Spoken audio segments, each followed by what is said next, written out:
Lake Superior, 1873, November. The wind, already carrying the scent of deep ice, hammered the shoreline of the Keweenaw Peninsula. It was a wind that didn't just blow past, it seemed to press, searching for any weakness. Snow, hard and granular, hissed against the single pane of glass in Eino Heikkinen's cabin.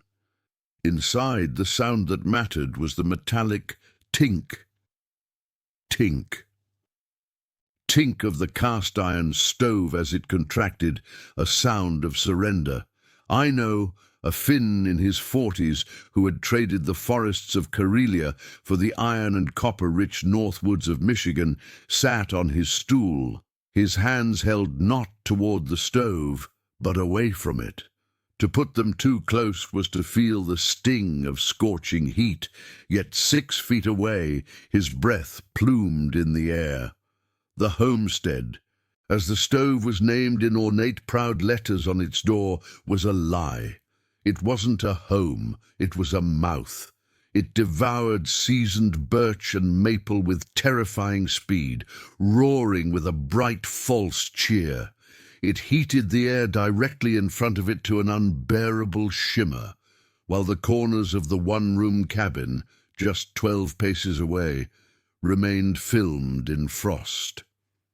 The chinking between the logs, packed thick with moss and clay, was as tight as he could make it. The door was sealed with a wool blanket. But the stove was the problem. It was a creature of intense, immediate, and tragically fleeting passions. It gave everything at once, holding nothing back, and in an hour it was cold iron, colder than the stone of the hearth it sat on. Eino rose, his joints stiff. He walked to the back wall, running his hand over the rough-sawn logs. They were cold to the touch, radiating a subtle, pervasive chill that seeped into his bones. He knew that by 3 in the morning the temperature inside the cabin would plummet, forcing him from his bunk to feed the iron beast again. This was not survival, it was a siege, and he was losing. He had spent his first winter in this cabin, built like every other settler's, and he had been colder than he had ever been in his life. He was surrounded by a forest of fuel, yet he was freezing to death, chained to this black, ornate box that promised modernity, but delivered only exhaustion. He looked at the firebox, its glow fading to a dull red.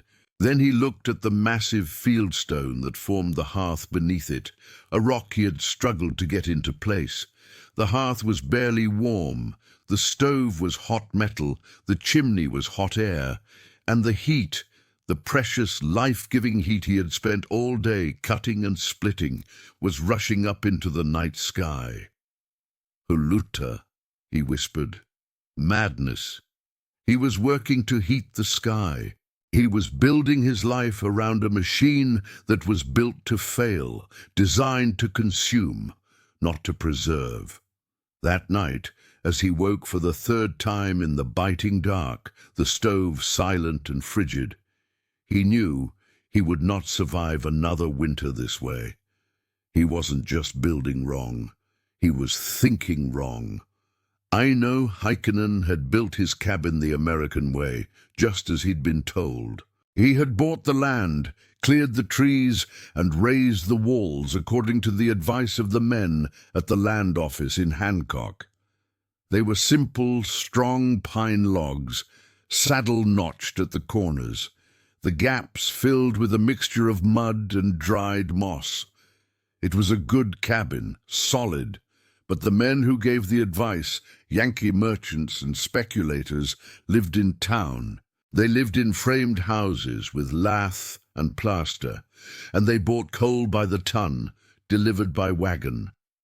They didn't understand the reality of the deep woods, of the isolation, of a cold that lasted not for a week, but for 5 months. Eino had followed their lead, placing his fireplace and later his stove against the gable-end wall. It was the standard method. It was how you saw it in magazines from the East. But building it that way meant one side of his heat source, the chimney, was exposed to the outside air, bleeding warmth before it ever entered the room. When the chimney failed to draw well, he had replaced it with the stove, the homestead, which cost him nearly a season's worth of furs. The stove was a marvel of casting, black and severe, with a nickel-plated handle. It was also, he now realized, an instrument of profound inefficiency. Its problem was its virtue. It was made of thin cast iron. Iron heats instantly. The moment the fire caught, the metal sides would radiate a scorching, dry heat. This was a radiant heat, and it only traveled in a straight line. It heated the surface of things, Aino's face, the wood of the floor in front of it, but it did not heat the air of the cabin. That air, heated, would rise instantly to the ceiling, slip out the cracks, and be replaced by cold, heavy air pulled in from under the door and through the window frame. He was living in a constant cycle of thermal shock. He would feed the stove, stand back as it roared, sweat for 30 minutes, and then, as the fire peaked and began to die, the chill would rush back in from the corners, as if the cold itself were a predator waiting for the fire to blink. His life was dictated by its rhythms. He couldn't leave the cabin for more than 2 hours, or the fire would die completely, and everything, the water bucket, the ink, the small jar of bear grease, would freeze solid. He slept in his clothes, his boots under his blanket, waking with a start every 2 hours to the sound of the metal contracting, the signal that the cabin was, once again, failing. He tried to fix it. He packed more mud into the chinking. He built a small airlock entryway of canvas and pine boughs to lessen the draft from the door. He even tried banking the fire with ashes, the way the Yankees did. But this only created a smouldering, inefficient burn that filled the cabin with the sour smell of creosote and still produced no heat by morning. The stove demanded a small, hot fire, and it demanded it constantly. One bitter afternoon, his neighbor, a brash lumber camp foreman named Silas Croft, stopped by. Silas saw Aino's woodpile, a massive stack that should have lasted 2 winters, already half gone by December. "Burn in her hot, Heikkinen!" Silas bellowed, clapping Aino on the back. "That's the beauty of these new iron stoves. Burns clean as a whistle. A bit hungry, but she gets the job done." Aino nodded, his face grim. Silas, he knew, had a team of men at his camp to cut his wood. Aino had only himself. That night he stared at the stove, at its small, hungry mouth, and felt a quiet, simmering rage. The machine wasn't working for him. He was working for the stove. It was a parasite, disguised as progress. Aino was a quiet man, but he was not a man without history. His silence was the silence of a listener, an observer. He began to watch. He saw how the snowdrifts formed, noting the protected lee side of his cabin, the side where the wind never struck, the side where he had not built his door. He watched the way the sun, low and weak in the winter sky, tracked across the clearing, tracing a shallow arc that barely cleared the southern pines. He spent a day with a small party of Ojibwe men passing through, heading for their winter camp. He shared tobacco and coffee, and through a mix of gestures and the few words of Anishinaabe he knew, he watched how they made their night's camp. They built a long fire, a reflector fire, but behind it they piled large, dense stones. After the fire burned hot for hours, they let it die, scraped away the embers, and slept on the ground over the stones, covered in their blankets and hides. They slept through the night. In the morning, hours after the fire was gone, Aino put his hand on the stones. They were still deeply, powerfully warm. It was a seed. The next thread came from memory. He closed his eyes and saw not his cabin, but his childhood home near Savonlinna. He saw the takauni, the great whitewashed masonry heater that stood in the center of the tupa, the main room. It was not a stove. It was a building within the building. His mother would fire it once, a massive load of birch, burning it fast and white-hot for 2 hours in the morning. Then she would close the heavy iron dampers. The fire was gone, but the stove, a monolith of brick, stone, and clay, would radiate a gentle, penetrating warmth for the next 24 hours. The children slept on a platform built against its side. The bread was baked in its cooling oven. It was the heart of the home, a warm, solid presence. It didn't roar, it breathed heat.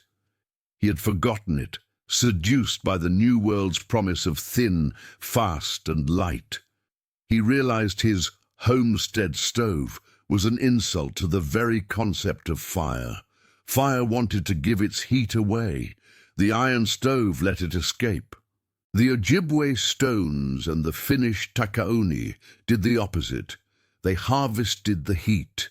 They trapped the fire's energy in their mass and released it slowly, grudgingly on their own terms. The problem was not the cold. The problem was speed. The Americans were obsessed with speed, with fast heat, fast travel, fast money, but the woods demanded patience. He needed a stone fire. He needed mass. He sought out the one man who might understand.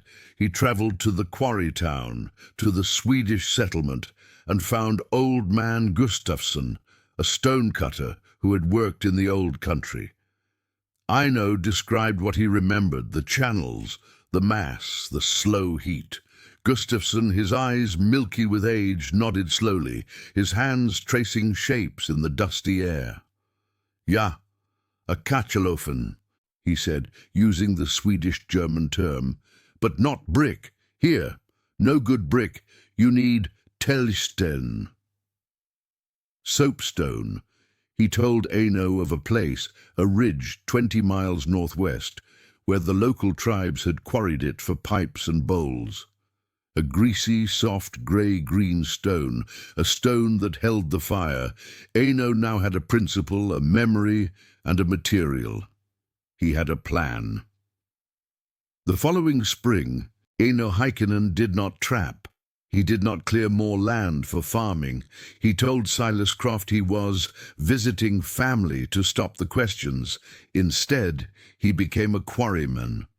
He took his ox, his tools, and a stone boat, a heavy-duty sled, and travelled to the ridge Gustafsson had described. He found the outcrop, a vein of shimmering grey-green rock that felt almost soft to the touch. Like a bar of hard-lye soap, he could scratch it with his fingernail. This was the material. It was soft to work, but dense, and known for its ability to withstand thermal shock. He spent the entire summer, from the melt until the first frost, working that stone. He was not a mason, but he was a patient man. He drilled holes with a star drill and a hammer, filled them with water, and let the night's frost work for him, splitting the rock along its grain. Where that failed, he used feathers and wedges, hammering them in sequence to crack off large, usable slabs. It was brutal, slow, agonizing work. Each swing of the hammer was an act of faith. He was betting his survival on this pile of rock. He felt the fool at times. He could be trapping, making money, buying another, bigger iron stove. But the memory of the freezing cabin, the memory of the stove's tyranny drove him on. He wasn't just cutting stone, he was cutting his ties to a failing system. He hauled the slabs back to his cabin, one by one, the ox straining, the stone boat groaning over the rough trail. By August, his yard was filled with a dragon's horde of grey-green blocks, each one representing days of sweat. While the stone cured, he turned to the design. He ripped the homestead stove from its place, tore out the old hearth, and dug. He dug down past the floorboards, past the earth, until he hit the solid granite bedrock of the peninsula. Upon this, he built a massive, level foundation of fieldstone and clay mortar. This new stove would weigh over 3 tons, and it would not be an afterthought. It would be the anchor of the entire cabin. He sat on the floor, sketching in charcoal on a piece of birch bark. He was not an engineer, but he remembered the principle. The smoke must not escape. He designed a firebox, large enough for a 2-hour burn. But from the firebox, the exit was not a straight pipe. He designed a maze. The hot gases would go up from the firebox, hit a flat soapstone ceiling, and be forced down 2 channels on either side of the stove. At the bottom, they would combine and be forced up a 3rd central channel that led to the chimney. It was a contraflow design. The smoke would have to travel nearly 15 feet inside the stone before it was allowed to leave. By the time it reached the chimney, it would have surrendered almost all its heat to the soapstone mass. This was the theory. He had no manual, no guide. He was working from a Finnish memory, a Swedish word, and an Ojibwe observation. As the first coloured leaves began to fall, he was ready to build. The construction took all of September. Aino worked with the focus of a monk. This was not carpentry, where wood could be forced into place. This was masonry, a craft of patience and gravity. He mixed his own mortar, fine river clay, sand, and a small amount of wood ash. The first layer was the firebox, built from the thickest, most perfect blocks of soapstone. He had to get the ox inside the cabin to hoist the largest slabs into place. The walls of the stove rose, course by course. He built the inner channels first, the lungs of the stove, sealing every joint with a thin, precise layer of clay mortar. A leak here would mean smoke in the cabin, or worse, a chimney fire. He was meticulous. His hands, usually calloused from the axe, became stained and cracked from the wet clay. He built the outer skin last, a thick, 6-inch layer of polished soapstone slabs that encased the entire structure, leaving a 2-inch air gap between the hot inner channels and the outer wall. This, he reasoned, would slow the heat transfer even more, creating a gentle heat, not a scorching one. The final stove was a monolith. It stood 6 feet tall, 4 feet wide, and 3 feet deep, a silent, grey-green altar in the center of his small cabin. It was no longer against a wall, it was the wall. The stovepipe entered it from the back, near the bottom, a complete reversal of the old way. When he was finished, he stepped back. It dominated the room. It was stark, massive, and almost prehistoric. It seemed to have grown from the bedrock itself. Silas Croft chose that moment to visit. Having heard Aino was back, he pushed open the door and stopped, his jaw dropping. "Good God in heaven, Heikkinen," he said, walking around the massive stone structure. "What have you done? You've built a tomb. You'll never get a fire lit in that. That thing, it'll smoke you out like a raccoon. You've lost your mind." Aino just nodded, wiping the last of the clay from his hands. "Perhaps," he said. He spent the next week letting the clay mortar cure, lighting only tiny, smouldering fires of twigs to slowly dry out the thousands of pounds of stone and clay.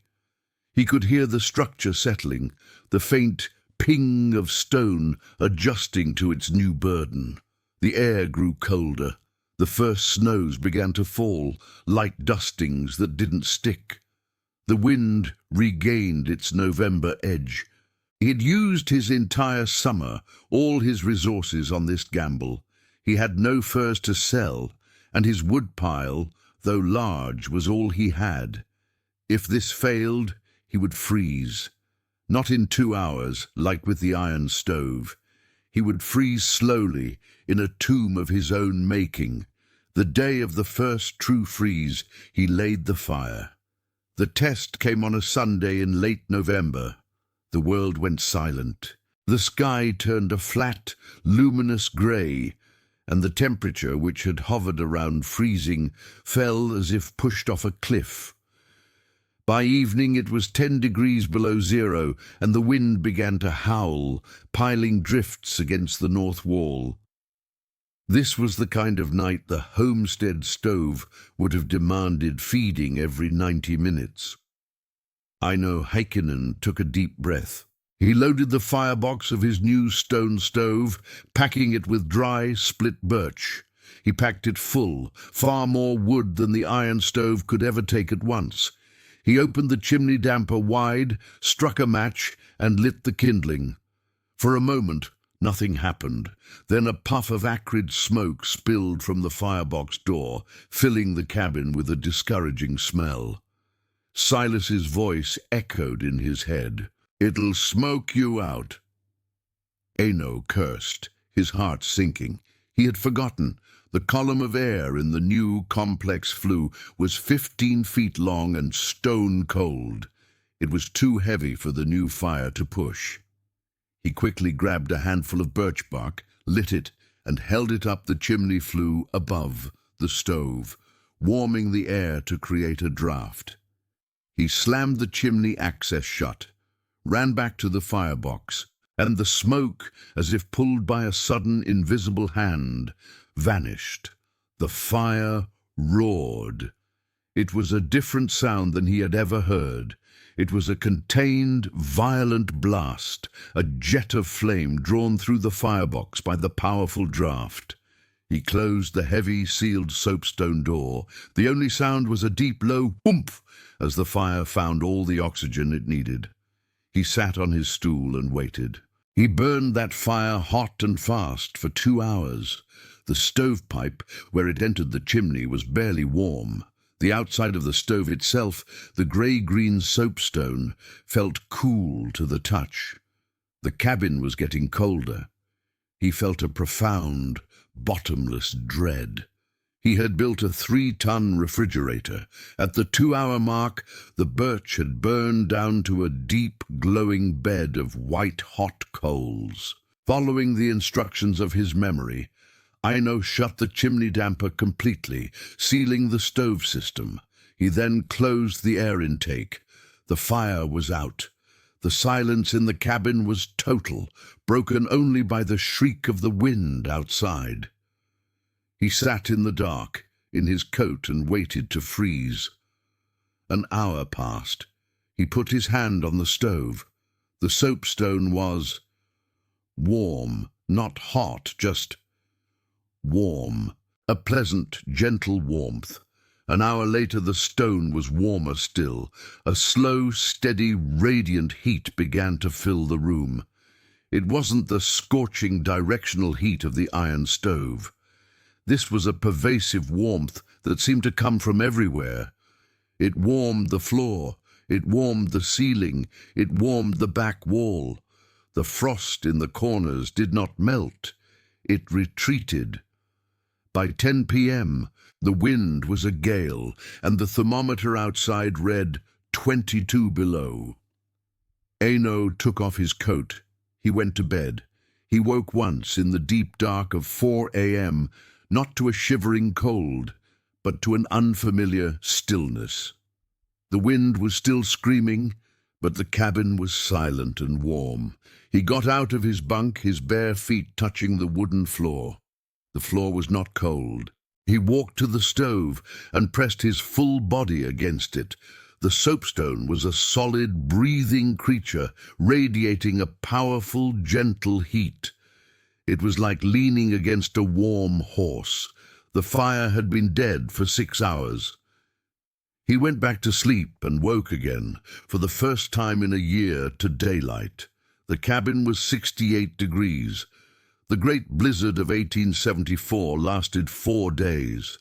The wind never stopped, and the snow piled up to the eaves.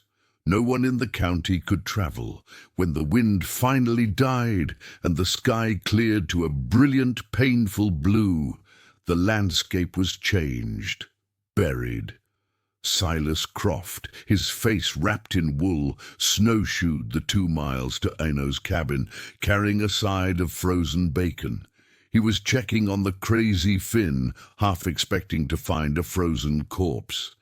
He pounded on the door, which was blocked by a massive drift. It took him a minute to realize the snow was being cleared from the inside. Aino opened the door, his face flushed. He was in his shirt sleeves. A wave of warm, humid air that smelled faintly of coffee and baking bread, rolled out of the cabin, fogging Silas's beard. Silas stared, dumbfounded. Aino's cabin was not just surviving, it was thriving. "Aikinen," Silas stammered, stepping into the warmth. "Your stove. It's not even. There's no smoke." Aino was sitting at his table, mending a trap. He gestured to the grey monolith. "Fired it yesterday morning," he said. Silas walked over and placed his fur-mitted hand on the stone. It was still pouring out heat. I don't understand," Silas said. "My stove." "The Enterprise. It cracked. The iron. It couldn't take the cold." He confessed he had spent the last 2 days huddled in his blankets with his dogs, burning his furniture in his fireplace to stay alive. Aino poured him a coffee and handed him a piece of bread, baked that morning in the small oven he had built into the stove's upper mass. The knowledge spread, not because Aino preached it, but because his survival was so undeniable. The next summer, Silas Croft, a humbled man, asked Aino to supervise the building of his own stone heart. He paid Aino in flour, salt, and a new rifle. Other settlers followed. The Finns and Swedes, who arrived in greater numbers, recognized the principle immediately. They called it the Aino stove. They built them not just in cabins, but in the new saunas that began to appear. The stones holding the heat for the loili, the steam. The design became a vernacular. Some made them simpler, a series of baffles. Others made them more complex, with heated benches to sleep on, just like in the old country. The impact was revolutionary. It was not just about comfort. It was about time. A man with a homino stove cut half as much wood. He was free. He could leave his cabin for a day, check his trapline, and return to a cabin that was still warm. He could sleep through the night, every night, from October to April. He was no longer a slave to the fire. He was its master. Decades later, long after Aino was gone, men from the university in Ann Arbor came to study the vernacular architecture of the Keweenaw. They found these massive, simple, brilliant stoves, still standing, still functional, in cabins long since abandoned. They marveled at the untrained genius who had figured out contraflow heating and thermal mass. The principles Aino Heikkinen had rediscovered were ancient, but their application was, for that time and place, revolutionary. The homestead iron stove was a product of an industrial age obsessed with conduction, the transfer of heat through direct contact. It was designed to get hot, fast. But its small surface area and thin metal meant it was hopelessly inefficient. It was, at best, 30% efficient, meaning 70% of the wood's energy went straight up the chimney. Aino's stove was a different beast entirely. It was a machine designed for storage. Its genius lay in 2 concepts, thermal mass and contraflow. The material, soapstone, was the key. Soapstone or steatite has a specific heat capacity far higher than iron and a density that dwarfs it. This meant a pound of soapstone could absorb or store vastly more heat, BTUs, than a pound of iron. Aino's 3-ton stove was, in essence, a heat battery. It was capable of absorbing the entire energy output of a massive, fast, 2-hour fire and holding it. The second principle, contraflow, was the engine of that battery. By forcing the hot gases, which left the firebox at over 100 degrees Fahrenheit, on a long 15-foot journey down and up through the stone channels, Aino was maximizing time and surface area. The gases were forced to crawl, their heat being constantly scraped off by the dense stone walls of the flue. By the time the smoke finally exited the chimney, it was often less than 200 degrees. This was 80 to 90% efficiency. It also meant almost no creosote buildup, as the fire burned too hot and clean for the wood gases to smolder. Aino Heikkinen didn't know the terms specific heat capacity or contraflow. He knew what he saw with the Ojibwe stones and what he remembered from the Takauni. He was practicing advanced thermodynamics, guided only by memory, observation, and a profound, desperate need. He had intuitively understood what modern engineering would later prove, that in a climate of extremes, a quick response is not as valuable as a slow, stable, and massive reserve. The iron stove was a shout, the stone stove was a whisper. The shout was lost in the wind, while the whisper remained, warming the room long after the voice was silent. His innovation was a quiet rejection of the new and an embrace of the permanent. Aino Heikkinen lived in that cabin for another 30 years. He died in his sleep on a January night in a room that was perfectly, comfortably warm. The stove he built outlived him, outlived the next family who owned the cabin, and outlived the logging industry in the Keweenaw. It stands there today, a protected artifact, a silent grey monument to a man who refused to freeze. The neighbours who copied his design passed it on to their children. The stone heart became a known, if rare, feature of the deep woods cabins. It was a sign of a builder who intended to stay, who was not just passing through. It was a sign of a different kind of wealth, not the wealth of furs or copper, but the wealth of stored time, of uninterrupted sleep, of security earned through foresight. Aino's story is not about a stove. It is about a fundamental shift in thinking. The world will always offer us the homestead, the fast, cheap, and inefficient solution that demands we serve Ital. It promises convenience, but delivers dependence. It heats the moment, but leaves the future cold. The real work, the work Aino Heikkinen undertook, is to build the alternative. It is the slow, heavy, and difficult work of creating mass. It is the work of building systems that store energy, that absorb the violent, fleeting bursts of fortune or fire, and release them as a slow, steady, life-giving warmth. This is the principle of resilience. It is true for a stove, for a community, or for a mind. The truest innovations are not those that promise to conquer nature, but those that show us how to live within it. They are not about the speed of the fire, but the patience of the stone. They are about building for the long night, with the deep, quiet confidence that what we have built with our own hands will hold the heat until morning.